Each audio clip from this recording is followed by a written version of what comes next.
Bonjour à tous, alors là je reviens de chez mon gardien avec un colis et comme vous vous en doutez, c'est pour le unboxing du Asus U32U que je viens de recevoir. Donc on va faire ça étape par étape déjà. Ouvrons ça. Alors, donc commandé à la Fnac. Il était en vente flash à 404,94 € au lieu de 449, donc 10% de réduction. J'ai ma facture, j'ai tout un tas de trucs pour protéger et il y a la boîte. Ça, ça. Voici la boîte de l'ordinateur, elle est pas petite. Hop. Alors, attendez. Voilà.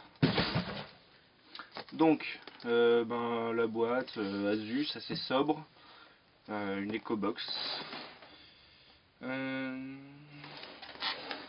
ouais, un truc bien écolo, blablabla. Donc pas de précision spéciale sur le haut, ou sur le côté on a bien la référence, c'est le U32U RX019V pour être exact, puisque les références chez Asus varient énormément en fonction des pays. Donc de l'autre côté j'ai encore des informations, là c'est sur le produit en lui-même, donc les composants et tout ça, numéro de série. Bon, et derrière, attention, batterie lithium, blablabla. On passe tout ça et on va l'ouvrir. Donc, c'est une petite poignée mallette, hein, donc c'est hop. Donc, là, je vais faire ça dans l'autre sens, comme ça. Un petit couvercle en carton qui ne faut pas jeter parce qu'il contient visiblement quelque chose. Voilà, donc dedans on a quoi? On a les instructions pour le DVD de restauration, un DVD de driver et d'utilitaire, pratique pour un PC sans lecteur optique. Là, la carte de garantie, le manuel utilisateur en français vraisemblablement sous plastique, et un petit strap pour les câbles, pour enrouler des câbles, pour pas les... Donc, un truc, un petit bonus, pourquoi pas. Hop. Ensuite, on a l'ordinateur protégé dans un petit étui microfibre. Hop.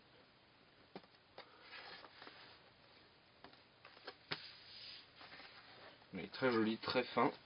Hop. On va finir l'unboxing, on reviendra dessus après. Ensuite, le chargeur secteur en deux parties, donc transformateur et le câble pour le brancher. Ensuite, de l'autre côté, voilà, la batterie. Et c'est tout.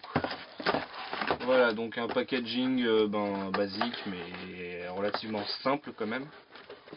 Hop. Bon, je verrai ça plus tard. Celle-là pour le moment. On va revenir sur le PC en lui-même. Donc, on est sur un ultra portable. En fait, on a mi-chemin entre un ultra portable, un ultrabook et un netbook. On a un format d'ultra portable, on a quelque chose de 13 pouces, relativement fin, avec pas mal de connectiques. Mais on reste sur du hardware assez simple. On a un processeur mobile AMD E450, donc un petit processeur dual-core qui doit faire 1,65 GHz de mémoire. C'est des processeurs, vraiment c'est des processeurs mobiles, des processeurs faible consommation. Faible consommation au point que ça apporte une autonomie théorique maximum de l'appareil de 11 heures en utilisation. Je vous ferai des retours quand j'aurai testé tout ça. Alors pour la version, parce que comme je le disais, Asus fait beaucoup varier ses produits en fonction des pays. Donc là je parle bien sûr de la version distribuée en France, il y en aura peut-être même plusieurs, pour le moment c'est la seule qu'on trouve. Donc un AMD E450, 4 Go de RAM, de la DDR3, je sais plus la fréquence, mais ça doit être marqué sur la boîte. C'est de la 1066, 4 Go de DDR3 1066, un disque dur de 320 Go en 5400 tours,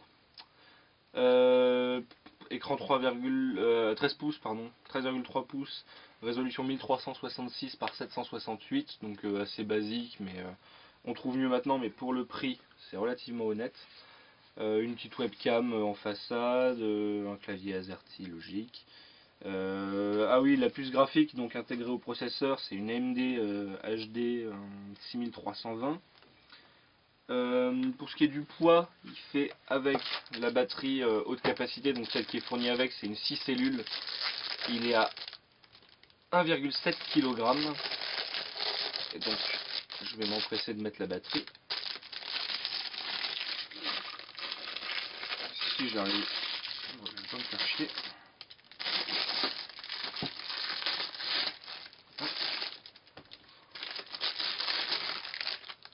Donc,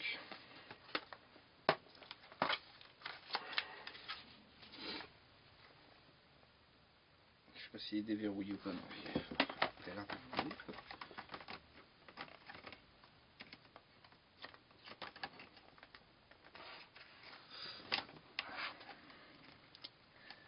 Je vais y arriver, vous inquiétez pas. Voilà. Donc la batterie, ouais, il fait un petit peu plus lourd, logique. Hein. La batterie se fait quand même une bonne partie du poids. Mais à côté de mon MacBook 13 pouces, donc qui a un lecteur optique, c'est quand même un poids lourd à côté de MacBook. On est vraiment sur quelque chose de léger, donc on va faire le tour de l'appareil. On va commencer par la tranche droite de l'appareil, avec un port lock, la sécurité pour verrouiller son appareil et une station de travail. Le port de charge, Ethernet, deux USB 3.0, prise micro et casque, et lecteur de SD card, SDHC et compagnie. Et sur la tranche gauche, une sortie VGA, un USB 2.0 et un HDMI. Sur la façade, on n'a pas grand chose à part deux petites LED, il me semble. En fait, c'est les LED qu'on retrouve aussi au-dessus. Et sur la tranche arrière, rien, puisque le chargeur est sur le côté, la prise d'alimentation est sur le côté. Hop. Au niveau des matériaux, on a un capot qui a l'air d'être en alu brossé. Hein.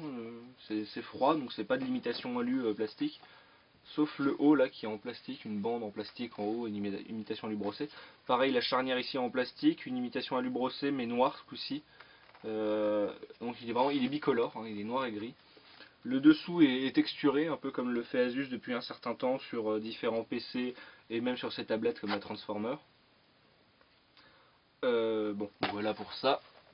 Ouvrons la bavite. Donc comme je disais, un écran 13,3 pouces de 1366 par 768. Un trackpad qui est relativement correct au niveau de la taille par rapport à la taille du PC. Et deux clics.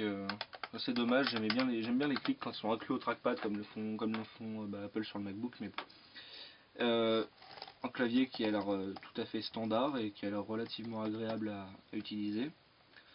Bon, il y a bien sûr encore toutes les protections, je vais enlever tout ça.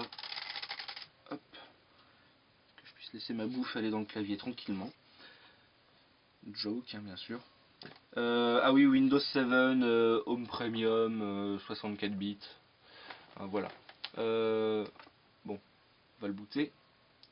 Mais vu que j'ai toutes les configurations Windows à faire, je reviendrai vers vous. Là c'était vraiment un unboxing et je reviendrai vers vous quand je l'aurai un peu plus utilisé et découvert la bête pour faire une petite review, un petit test. Voilà, merci à vous d'avoir regardé cette vidéo. N'hésitez pas à vous abonner à ma chaîne YouTube. Ça sera essentiellement des actus sur les téléphones Android et compagnie, mais mais je vais aussi m'intéresser plus à ce type de hardware, au PC et compagnie. Donc abonnez-vous à ma chaîne YouTube et merci d'avoir regardé. À bientôt.